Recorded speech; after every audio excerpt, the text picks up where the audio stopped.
Hi friends, 2026 IPL సీజన్కు గాను ఈ ఐపీఎల్ యాక్షన్లో లక్నో సూపర్ జైంట్స్ టీం ఎలాంటి ప్లేయర్స్ని టార్గెట్ చేస్తుందో ఈ వీడియోలో తెలుసుకుందాం. మొదటగా లక్నో సూపర్ జైంట్స్ వద్ద ఈ ఐపీఎల్ యాక్షన్కు గాను 22,95,00,000 తమ యొక్క పర్సులో మిగిలి ఉన్నది. ఈ టీం వద్ద కేవలం 6 స్లాట్స్ మాత్రమే ఖాళీగా ఉన్నాయి.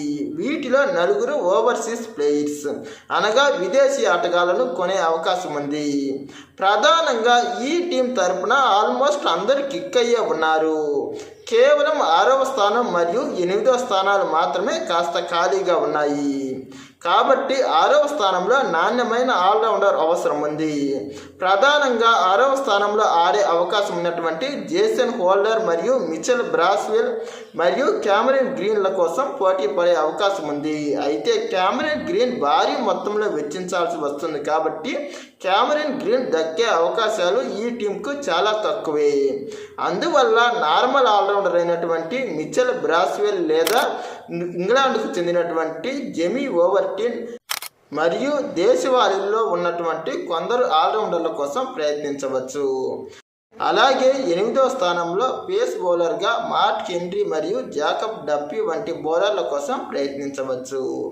ఇంకా దేశవాళీల్లో ఈ మధ్య కాలంలో సయ్యద్ ముస్తాక్ అలీ ట్రోఫీలో గొప్ప ప్రదర్శన చేసినటువంటి బౌలర్ లేదా ఆల్రౌండర్ల కోసం ఈ టీం పోటీ పడే అవకాశం ఉంది. ప్రధానంగా ఈ టీం తరపున ఓపెనర్లుగా ఏడియన్ మార్క్రమ్ మరియు మిచెల్ మార్స్లు గొప్ప ప్రదర్శన చేశారు. అందువల్ల వీళ్లను అస్సలు మార్చే అవకాశమే లేదు.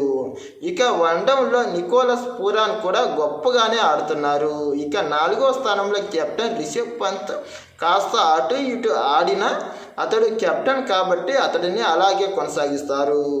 ఇక 5వ స్థానంలో ఆయుష్ బదోని గత సంవత్సరం గొప్ప బ్యాటింగే నమోదు చేశాడు. ఇక 6వ స్థానమే ఇప్పుడు కాస్త ఖాళీగా ఉంది. మరి ఈ స్థానానికి ఎలాంటి ప్లేయర్స్ని తీసుకుంటారో చూడాలి. ఇక 7లో అబ్దుల్ సమద్ గొప్పగానే బ్యాటింగ్ చేస్తున్నాడు. అంతేకాకుండా అప్పుడప్పుడు స్పిన్ బౌలింగ్ కూడా వేయగలడు.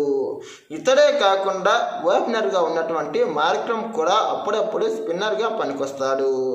ఇక ఈ స్థానానికి మాత్రం ఎలాంటి డోకానే లేదు. ఇక 8వ స్థానంలో ఒక నాణ్యమైనటువంటి పేస్ లేదా స్పిన్ బౌలర్ అవసరం ఉంది.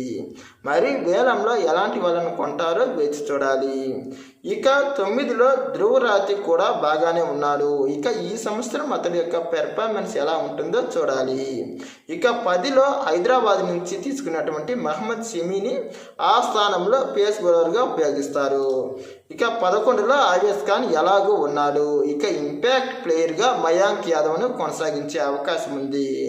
కాబట్టి టోటల్ మీద లక్నో సూపర్ జైంట్స్ టీం కేవలం 2 స్థానాల కోసం మాత్రమే భారీగా పోటీ పడే అవకాశం ఉంది. మరి ఎలాంటి ప్లేయర్స్ని కొంటుందో చూడాలి. ఇక మిగతా 6 మాత్రం బ్యాకప్ ప్లేయర్స్గానే ఉపయోగించుకొని ఉంది.